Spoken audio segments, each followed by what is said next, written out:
le tua. Ya awa na fa fo ile nganga fa ftai ile tua ile ne fiafi. Ya wa tato mo fo ile ne felo inga ilungo tanto proclame masani. Ole mana il mana vonga venga per masani fo i fiafi o fua. Ya masolulu e pe no mo fo lo wa no o no matau tua to fo ile tato proclame le mana il mana vonga venga. Fatal fatu ile ia mana malu le tato o fa fonga pa anga fo il tato o nanga lopo Kingdom TV channel ne fiafi. Fatal fatu le sofa manu mano Yesu Kristo na Nazareta le pa ia la slasio su mai fa fenga ma mola to fatua tainane fo ia le malu ese o sio tato o tunu ia mo fa ia no mo ne no e fa fonga mai Fatal fatu ya to uma malo ata wata ile ya so itu faiba malo fo nga lui ya ia le tu eu ya ile tele o le mau fala velave o melo tupu le vai ta ya o lo fa pe o na malu tia pelo to so fua ya mispo so wala ele tau singa ma le leo nga le tatu matai le lang ave pela le tatu fa ftai ile tua ya wa na le se no na lo fa ya le o mfa ye ona se manuele mafai ona tato mo mai le nei fo I tu la fia tato vi ia ile lo fa malanga le ole tua ala festa to talo I on tanto watu le I le tato proclame pe no masini ai mato vi ia oe lo mato tomai o le langi le tol tama le alo malanga pa ia pa tele la mai maftanga lo nganga pa ia le wa tai manuia mai fo I le mato fo longa mato tonu manuia mai le ni fo tu la fiafi ave ale nganga o faftai la o fio wa tele mano no ai le ali me le siri wa fa mai ta pena mo mato wola lo fa mano longa yo mato tino mis fo ila tu singa o lo so soni yo mato mafu fau ya mis fo ila ali o lau leo nga o ye fo ina mato fa na ya onga ya le uto fo I mai manuia ya o le inga o le fa manu man fanetan ya fo malama ila o fio talo ile nei tu la fiafi ya o silfia ya o amatali fo le mato por kalamene yo mana vo ngadwenga la lava sina o fa malosi mai la o fio pa ia ya mato te fa longo ya ile nei fiafi ya e fa ila vale malutau ya misi fo I o se fa malosi au ya te mato ya o mato yai ile fatino ino tofi matiu te pe na vala nei mato ya wala upulava fa malusi ai o mato wala ona me se foi fa poto fa tonu e foi le mato savadinga ya tai me fa ta mala ile tangata ya mato te fa mo ile so son mai lo ngan pa ia talo foi ile tu ile fa unga ya cha u le tau telingi o lo fiong pa ia le ne fiafi yo manatu man ngona ya musu ya lama lo tangata le ile fa unga mai ya oi familie fo il fa longo la fa nau ve la vala upu le tu yo se upu to ti mai ma to ti matai la matu savelinga mo le ngai luma tu mau ya to ele vi inga nei mas u mai o il fa va u Yesu Kristo o matu fa amen amen ya yele tu ya ole tato tu si faita ya na we sila mai lunga ole tato screen yo le to sila salamo salau dos mafitu salamo salau dos mafitu ya ono no foi momua ya o atu foi fa stu si foi o masan ya ilo foi tau ya to fia o mai le fiafi ya to fa longo ya matoe ti matai pe tato ya wala tato wanga ya tu yo tato tu te aveliaso mas hallelujah yele tu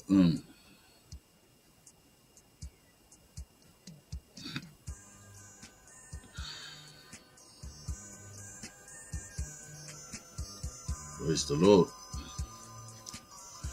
la o feitawina salamo salau duas fuma fitu ia fa momu e o atu fa upo fa a fa ele antina e yova le fale e ngalu do fua ila tou o e antina A fai le leo leo Jehova le ai. E mata ala fua o le na te leo leo ina. E leo ngā ia te utou o na tula i le tai au lava, ma whaatuai o na manawa. Ma ai le me ai o le tinga. Whaapea o na avatu e ia le moe lana pele. Whauta o le whanau o le tofi lea mai ia Jehova.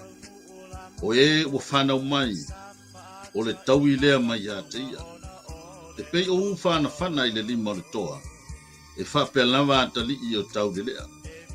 Amu ia le tangata ua tumu ai lana utu. E le ma i la tau, pe a la tau tau tala i le whaitutoa, mai e i tamai. I ia le atua. E mawhai ona wha upu, wha autu se tātou, sa vali le ne fia fi mas wha malos. Tu i le atua. No inga tango oe wha umane. Tu i le atua lo mana onga. Tu i le atua se mea o e nau iai. Tu i le atua au fuafuanga. Tu i le atua ia le whai uina o ngā luenga whai o le nei tausanga. Tele lava la ma nonoa i ni whaupunga e ma whai o na whai uai ia le au tū lea o whapupu atu. Tu i le atua. Hallelujah. Pea no whai atu o se tusi ua tauloto, o se tusi ua pepese e fwoi tātou, a whai e le ati na e Jehova le whale. Ngā lulu e. Pea masani ai pese fwoi le usu mai e le Peace Chapel. Hallelujah. Se pese o se tusi ua masani ai le whai tau. Ai ua toe au mai e le nganga o le atua le nei asu. E toe vava ai awa o le mea monia e fōringa mai le tusi e ina o le tusi lea po le pese lea a Solomona. E fōringa mai ai o le taimi lea na mata fau ai mafau o Solomona. A o whaatino le ngā luenga o le ati o le fauina o le whale o Jehova. Whale fo ilea na whai eile tua i a Tavita e te le whai e whale moa o whai e Solomona o loa tari. Tono la o le ua whau le whale ua mata atu Solomona. E iai tu tā ua na mata iai Solomona i le whau ina o le whale. O le memo mua ia iai le atua i le whale. Leia ona iai le upu masani e leo le whale o le ano whale. O le ala le manaia ma le matango fio le whale, ai a whai e le ai le atua i tutonu o le whale. Kono winga i le isia o ngā. Hallelujah. Ia le atua. O loo ta ui e i tutonu o le tusi lea po le pese lea Solomona. Ia se nganga o le whauina o le ainga o le tangata. Hallelujah. E te tau fo ila o na vaai e le ngata i le utilo a Solomona le vaai e Solomona ina ia iai le atua i te tonu o le whale. Ai sili ai ia sao le mea tu o le whale.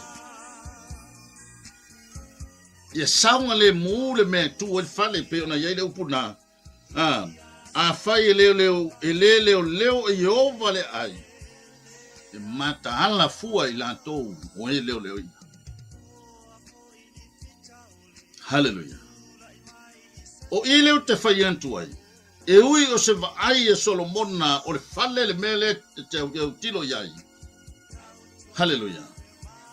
Ai pe ua toe tongo mai manatu o Solomona, e whape umai pe ia le whauina o le whale, o le whauina o totono o se ai. I le mafutanga ta whatonu lea i le tamā, tina, ma le whana. Nona winga i tutusa le lei i le mafau o Solomona, a whai e maua al whale. Le lei le mea tu wai, le leilo na whaatulanga ina, le leilo na si o manga, e whapena uma le ata o le ainga. Hallelujah. Ona ua whao ngā mai e Solomona le whale, pei fo ile leo se metafoa, e tau ina whapupula ai la ngona ma mawhauwhaunga o Solomona i le whauina o le ainga o le tangata. Te mafutanga lea le tawhatonu i le vā o le tamama le tina ma le whanau. Po le anlava le matanga o fia o se ainga tele ma mausalilo la tau tamau ainga ai a whai e le iai le tua i tutono le ainga. Mai mau ane taimi. Hallelujah. Vi ia le tua. Nona winga o le whatulanga ino se ainga i le mea te tau na iai. E tā ua le iai o le tua i tutono le ainga. Hallelujah. Vi ia le tua. Ia le tua. Tanga i fo i le ua fato a oso mai le la o le neitau sanga. I lona a matanga. A tonu sa iai au fuafuanga. A tonu sa iai ni mea sa e moe miti iai e te tau na umatu tau sanga nei wa tino. E te tau na umatu le neitau sanga wa taatia mai se moe mitinga sa e vavai ai. A tono la iai nisi o mawhauwhaunga ma nisi o moe mitinga o le na wa e vavai iai wa tino mai. Ai a tono fo iai nisi o vaenga e te lei leia ma se me tasi wa taatia mai o ni mesa e nau iai. A lea wa umatua tau sanga. O le fesili, e te tau ona toi ilo ilo.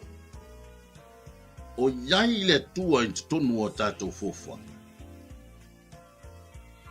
Whaamata a whai o le nāua tino, sa iai le tua i te tonu o se fōwha ngā sa whatino ina. A whai fo i le tino mai, sa e tuu i le tua le fōwha. A tono fesili nei e mawhai ona tau lai e le tātou wa ai ma le vā ma le sila. A o whatatia le ala fua e sa vali ai fuafuanga o le tausanga. E te tau ona mata mata lelei o le memo mua tuu i le tua le fuafuanga.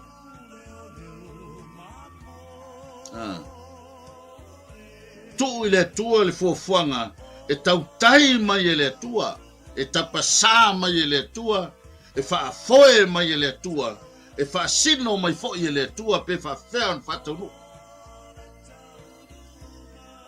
Hallelujah, vi i e le tua. A tono i nisi o fuafuanga sa taunu a hele i atotoa.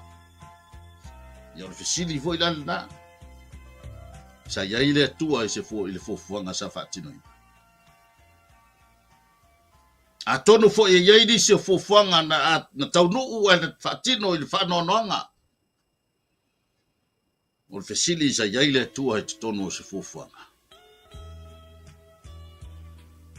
E ata mai ai i le pese lea na tatala iai le fwoi upu le laina mua o le pese.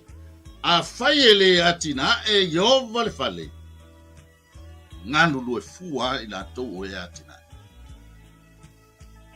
Lona winga o le tāua ma le whātāua ina le tusi pese. So se mea tātou te whaia. E te tāua o na loto lotoi ai te tonu le tua.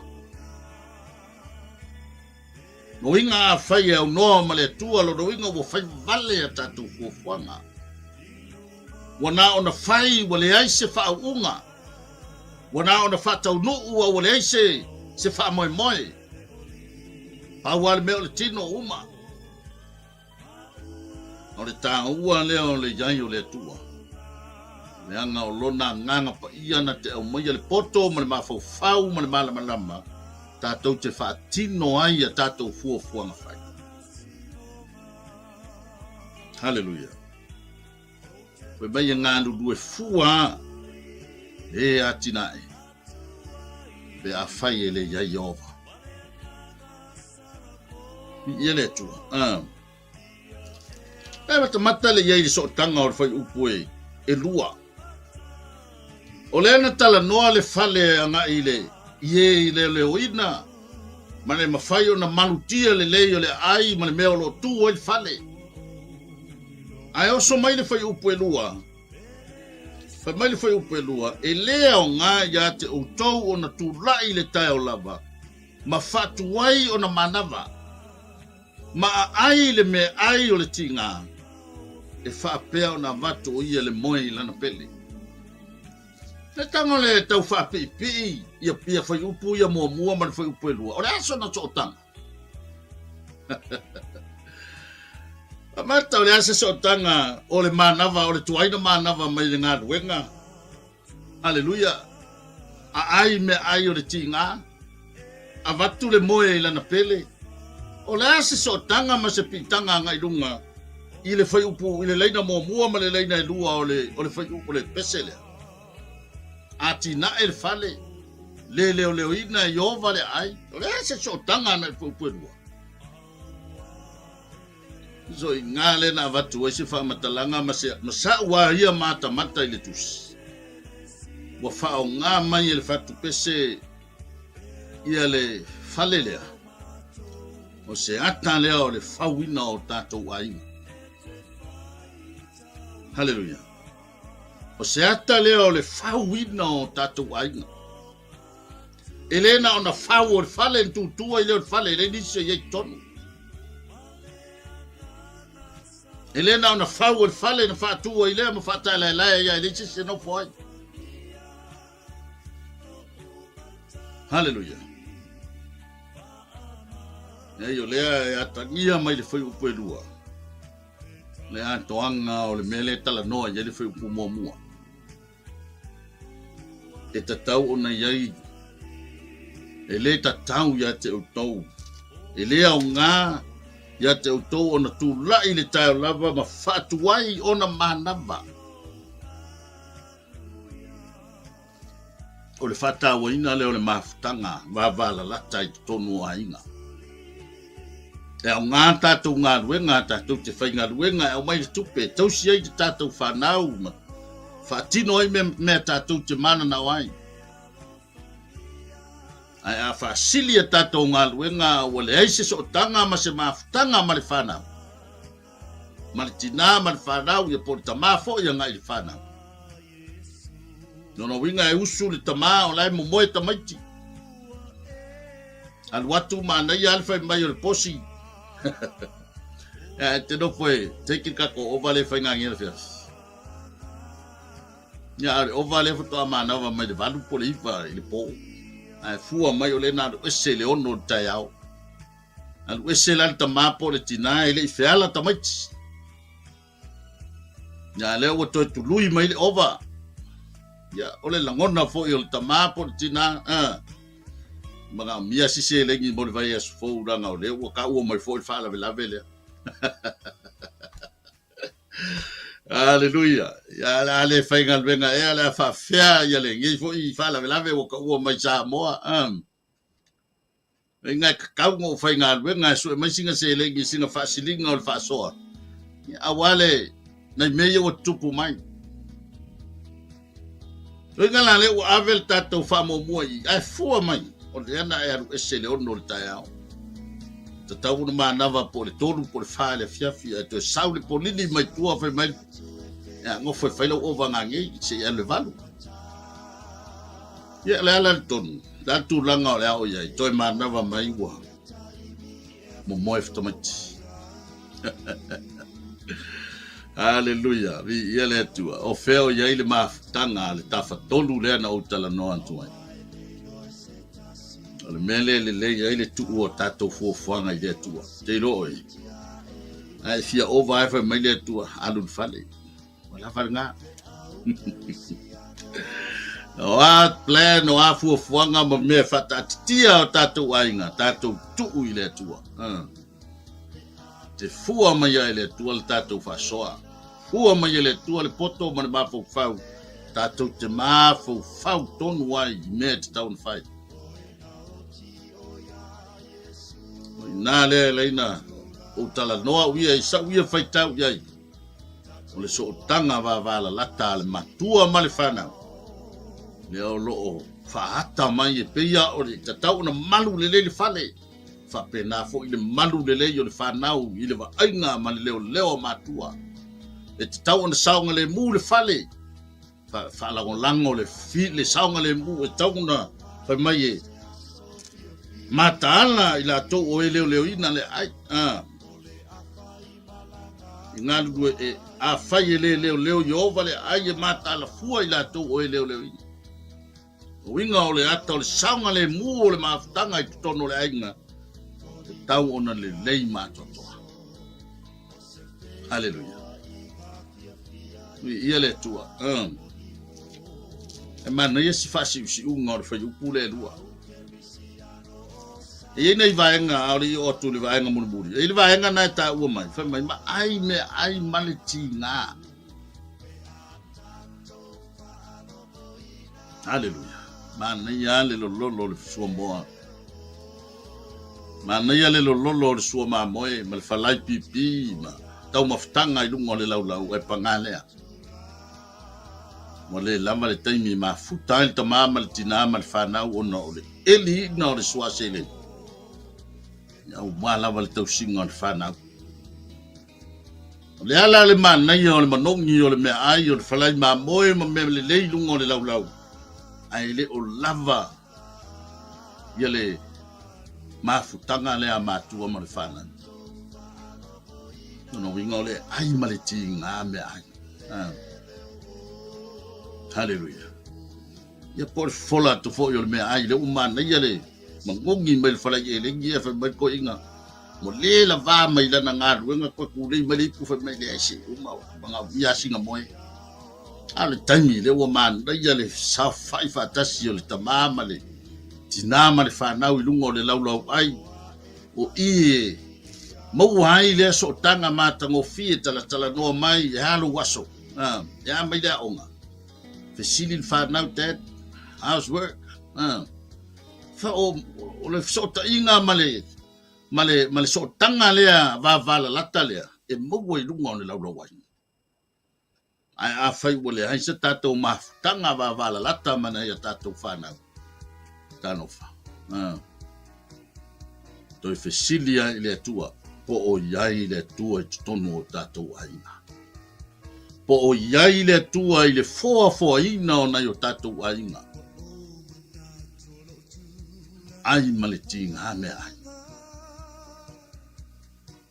Hallelujah. E whaapea o na avatu e ia le moe i lana pele.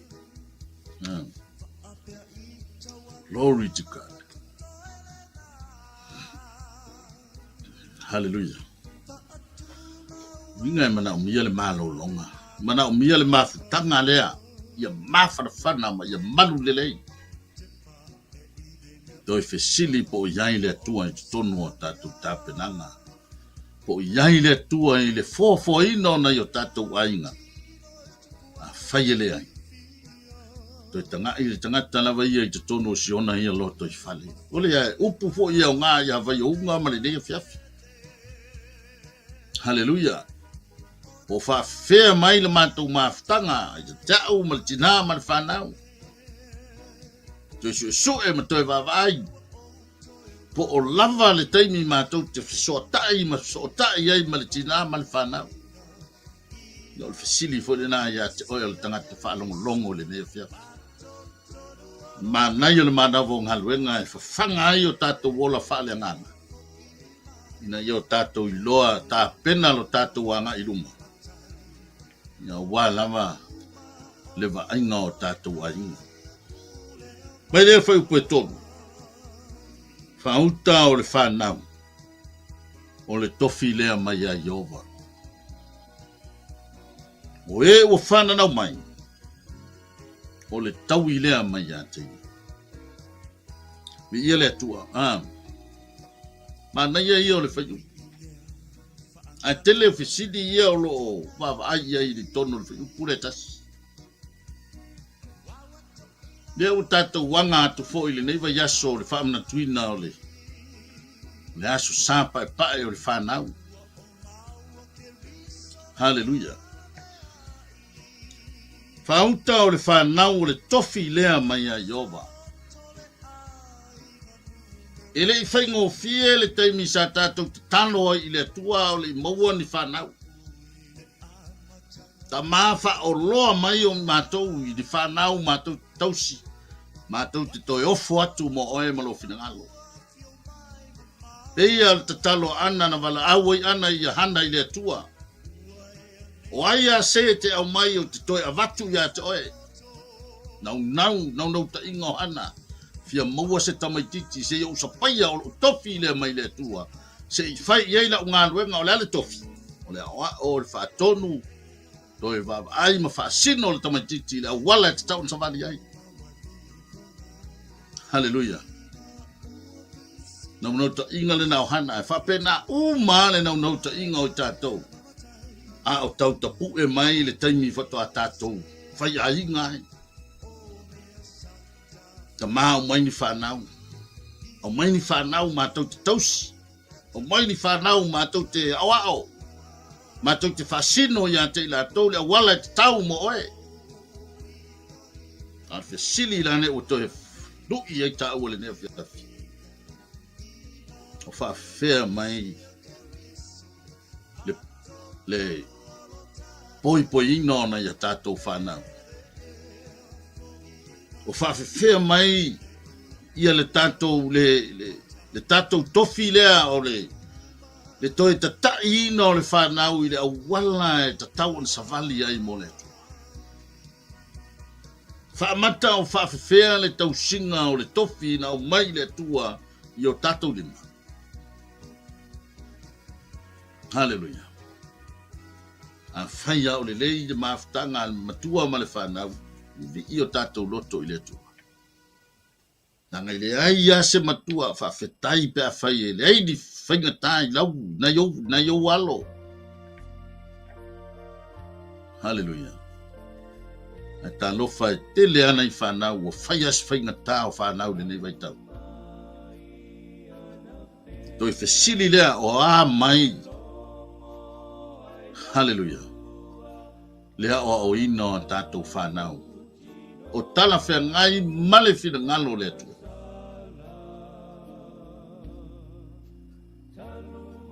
O le whesili, o le tani. Tu ua i lea tua. Te lo e tātou te vai loa. Le mwhailon whaatino le tātou ngāne. Anga o le vale o le matua ma le whanau. Hallelujah. Mana ia fo le ma fesoa inga mastasi o soa au na anafi. Tara no mai fo ile uso le finga ta siana whanau. Nau whaatu fo au ia. Ile finga o fia fo ila whanau. E te ilo ele sa yeisa o nga sa o mafuta yai. Na ave ai la o ma ke speaker fo yo le na onga. O se workshop sa fai. Tata no ai po fa fe mai la o inga o tatu fana. Ale afu se awala. Na o fa so ai le usolea.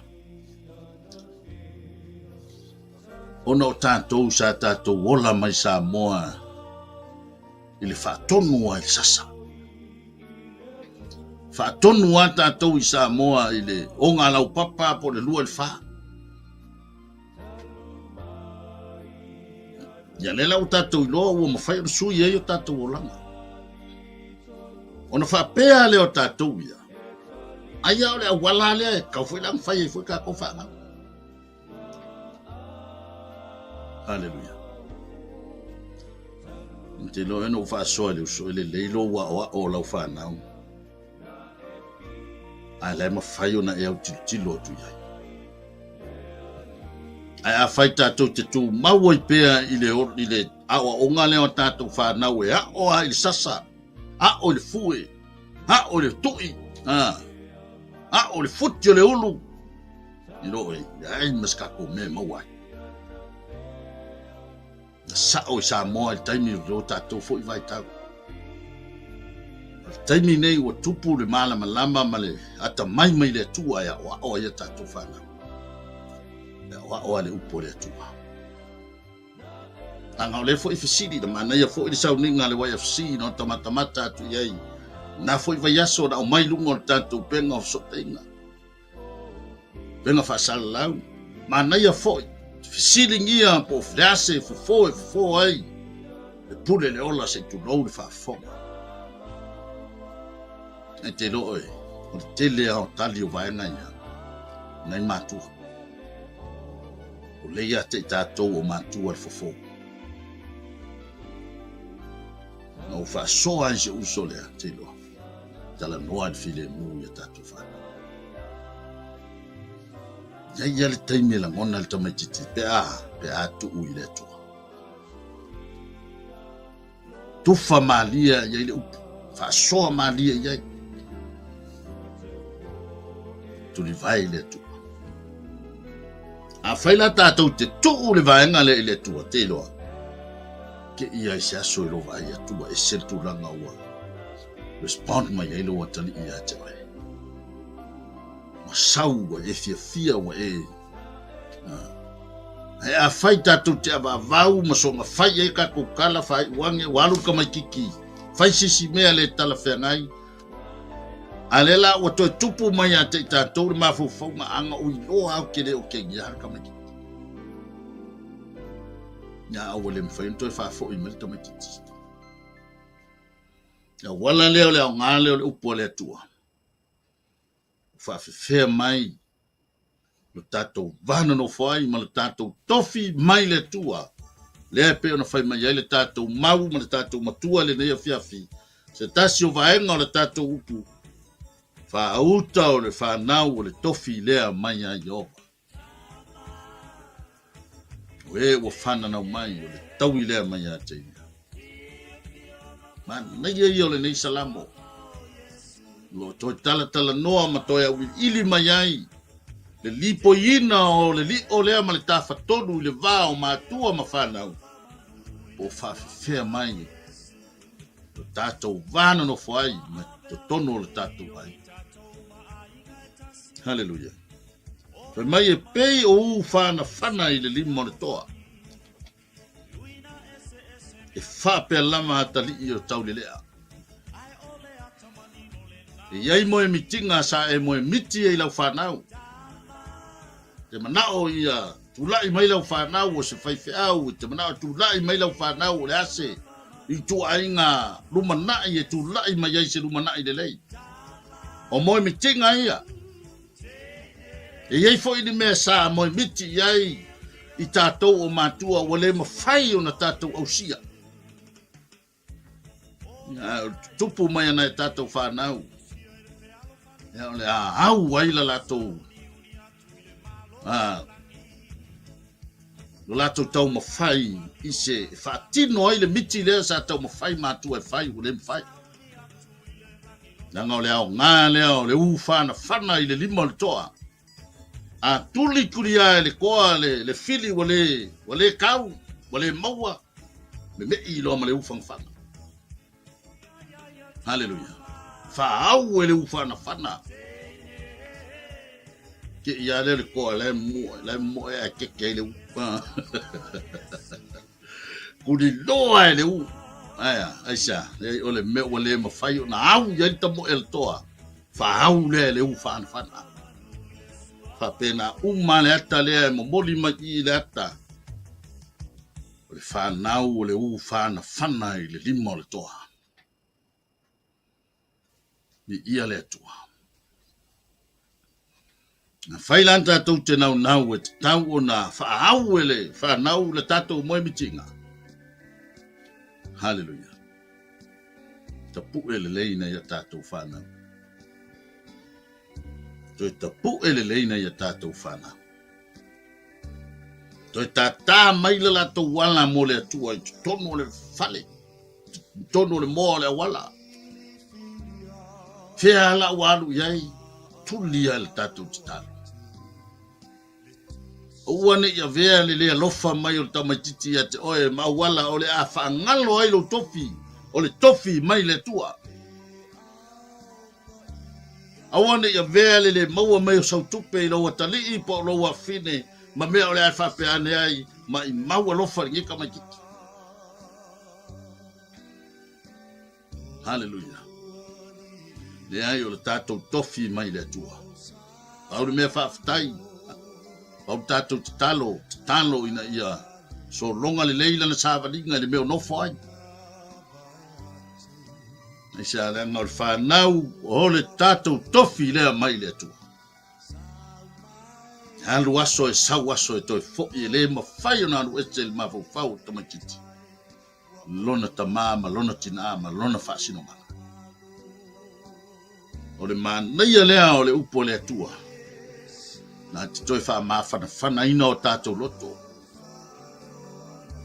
Whai o nā te whaafonga mai le nei fiafi, ai o lo o iai tā ua i tono le li o lea. Tu ulo mana onga nai le atua. E le na o oe na iei ni whanau whainga tā.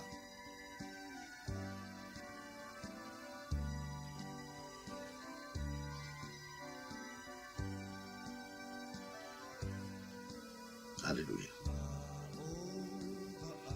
Le olo alo atu i le lotu tamati. Anu sia ia maua i nei whanau se aso sao tamati manuia. E mata mata atu foi. Lunga o penga o sota inga i le sawa ino nei whanau.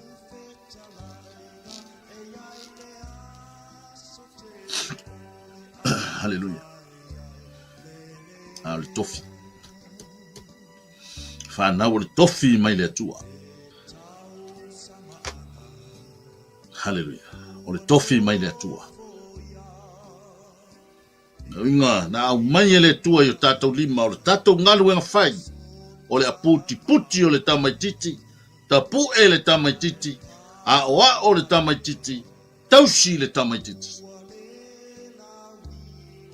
E le ia mai e le atua tātou whanau e a o aintika kou fasi. E le ia mai e le atua le tātou tofi e a o aintika kou kakoi. E ina au mai e le atua le tātou tofi e tapu e, whawhai lele, tausi le lofa, ufi ufi le upua le atua. Hallelujah.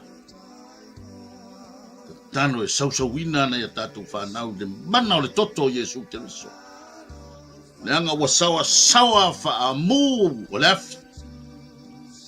Le andu o whaaso songa e le peti ai le o la whatua tua o na ia tātou whanau.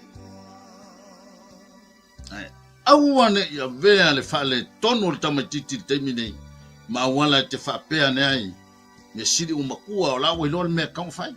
Ai, turi loa i lau tatalo. Tu i le atua. Tu i le atua lau whanau. Tu i le atua lau whanau. Tu li loa tātou whanau i le mana o le upua le atua. Hallelujah. Ia ana o whai atu le whapu atu tātou topic le nefiafi. Nei tango o e whaumane. Tu i le atua. Le asa whawhitauli nei whengai maoe. Le asa whawhitauli o lo whengai mau. Tu i le tua. O ani mea whainga tāi te tono o tātou a inga. Tu i le tua. Le asa mea o tau whawaiwai ai lau sāwaringa i le tua o lono whinangalo. Tu i le tua. Hallelujah. Le a foi se mana onga whainga tā. O lo e nau e te tau ana tini. Tu i le tua. I ia le tua. Whaamanuina le suafo le tua. O le upu a, o le upu mo i tātou uma. Na o ngā ia te oe, o ngā ia te au le upu. Na ngai, nai eina i o walo, le fo iei lau whanau. Ka o le tātou ngalu e ngawhai, to e ta pu e na ia tātou whanau i le upu le tua. Ia le tua. E peia o u whana whana i le lima le toa. E whape lama atali i o tau le lea. mai le mal fai upe lima fai u ia le tātou sa vali le nea fiafi amu ia le tangata ua tumu ai lana utu haleluia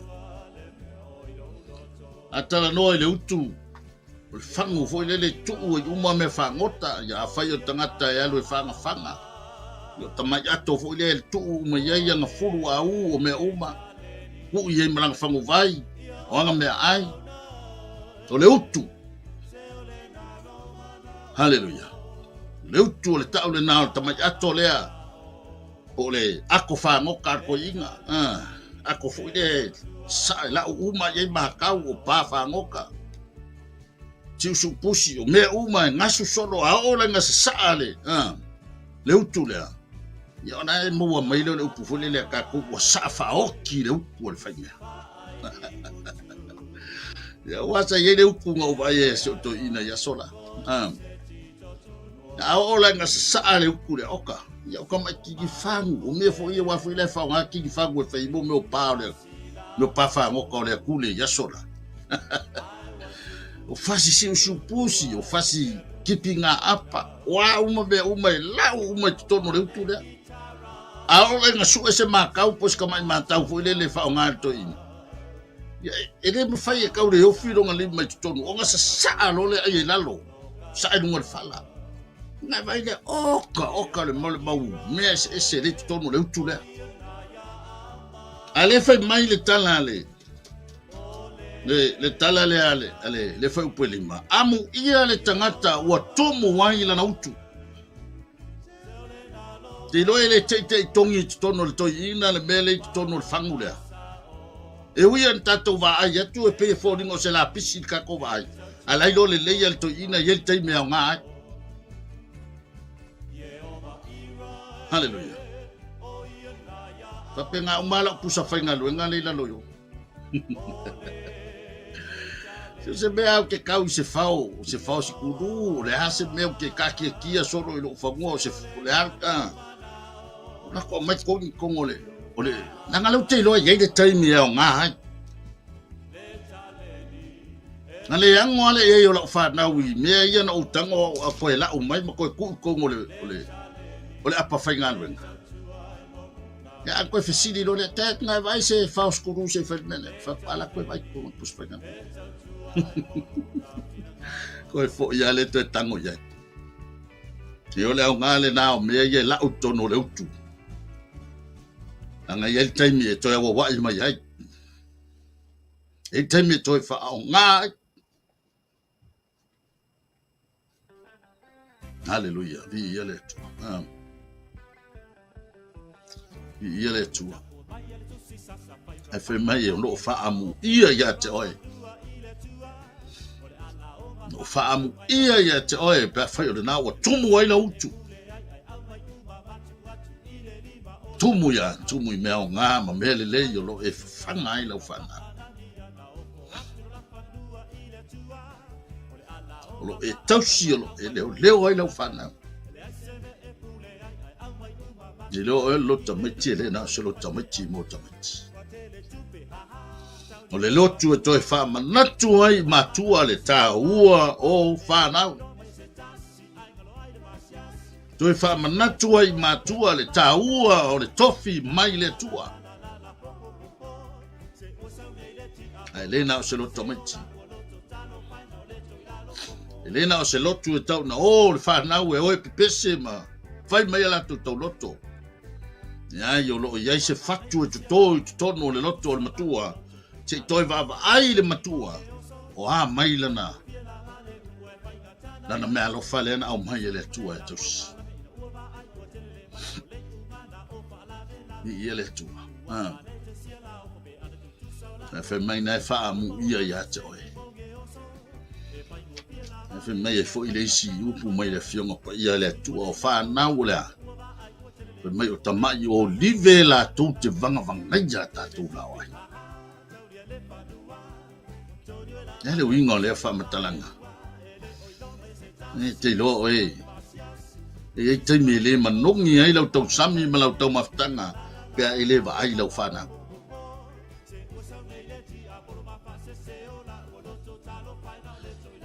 Ma fau fa matua lava ia sili atu le vaai atu ilana whanau. Na i dona manongi o me ai ia i lunga laulau. Hallelujah. Pe mai o nga tau whanau. O tamai o live la tau te vangaia tātou lauai. E le mama i lātou, pe a lātou tau tana i le whaitutoa, mai e ita mai. Wa lava tā pena. Ina anga singa upupupu ngai wha matala i le wha upunga le murimoli. E le mama i lātou, pe a lātou tau tala i le whaitutoa, mai e ita mai. One lava tapena le whanau to face the problems, to face the challenge. Hallelujah. One lava tapena o lātou manatu, one lava tapena o lātou langona, one lava tapena o lātou mafofau. Aisa, ona wa umona tapena e matua. Ai misi ai le soaswani le tua langa, aisa langa le sa tuku i le tua lau whanau.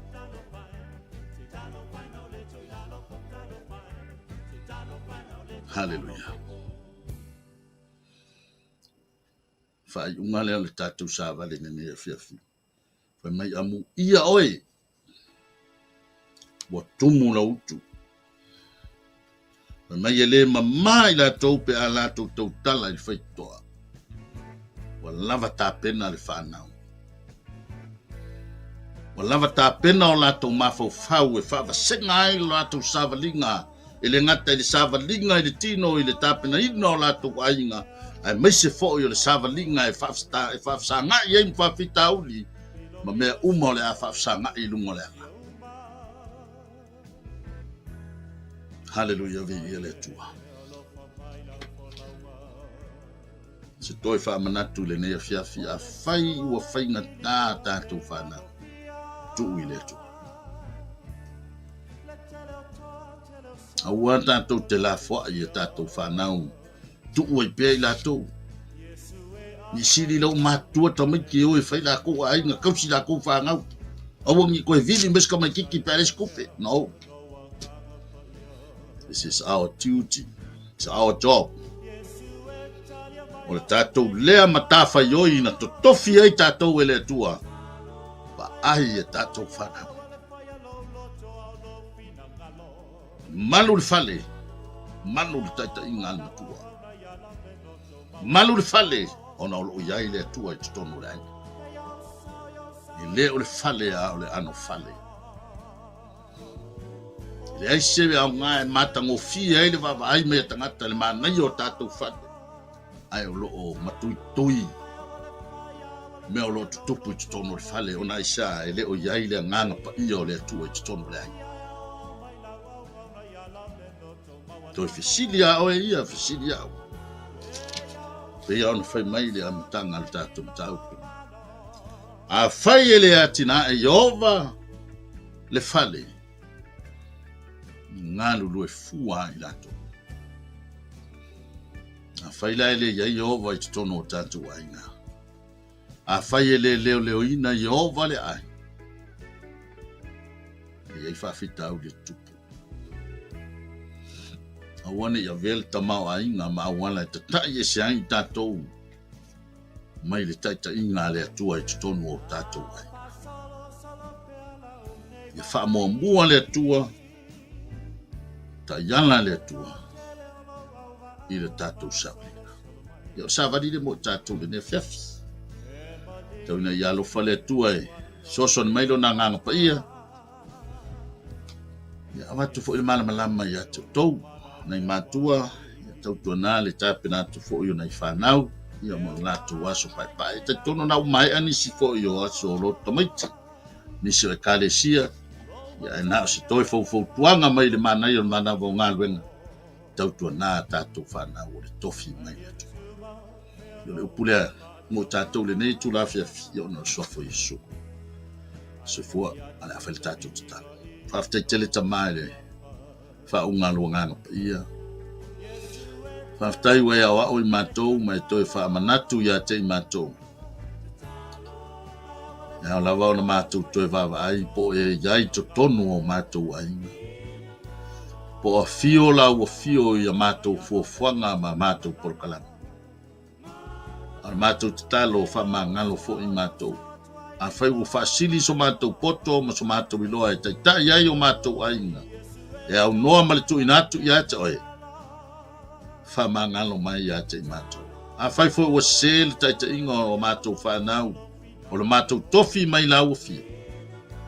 Wha mole wha ngalo mātou. Ala mātou te talo e tu inatu ia te oe. Ia iai pēlo a nganga pa ia te fisoaswani. Ia o ino o mātou whanau. Tau singa o mātou ainga. Whapolkala me ino o mātou fuafanga whai. Mātou te tu inatu mea umalawa yo au. Ola mātou lea te talo I le nganga mali whamoa lalo. Whaftai tele la upu le nei a fiafi. Ia tō maule vi inga ia te oe ono Yesu te riso no mātou whaona. Amen, amen. Ia, whamanuia le tua ele, sunga fo I whatonu. Ia Mike Bretta, ia mone nei fo I awanoa. Nunga fo I o tātou pokalame o Global Kingdom TV channel. Whamanuia fo I le tua ia te tō uma o lo whapea ona. Ki mai fo I lau Facebook, ia po lau YouTube. Ia mai whafonga mai fo I tātou sāwali le ne fiafi. Pea on fo iatu. Ia le upu lava ia le atua le upu mo tatou uma lava ngā fo ia te au le upu le fiafi ia whamanuia le atua fo whanga toi ia le anga leo le atua ia tau to uma ia ona o le swafo Yesu soifua ma imuni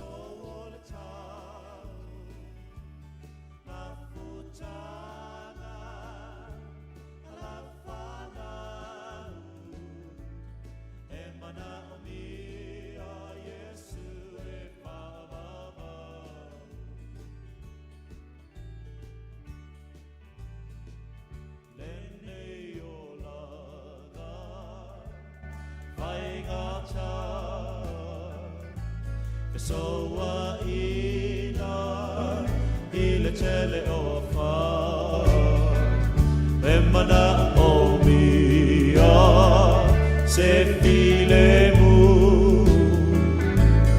ualea se uana o Yesu Yesu tuma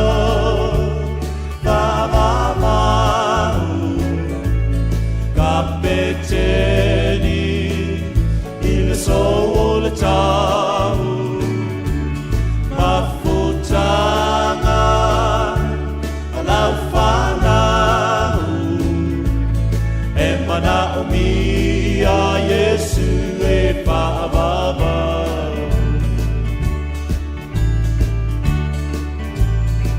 sa esabali il sole sami ta etula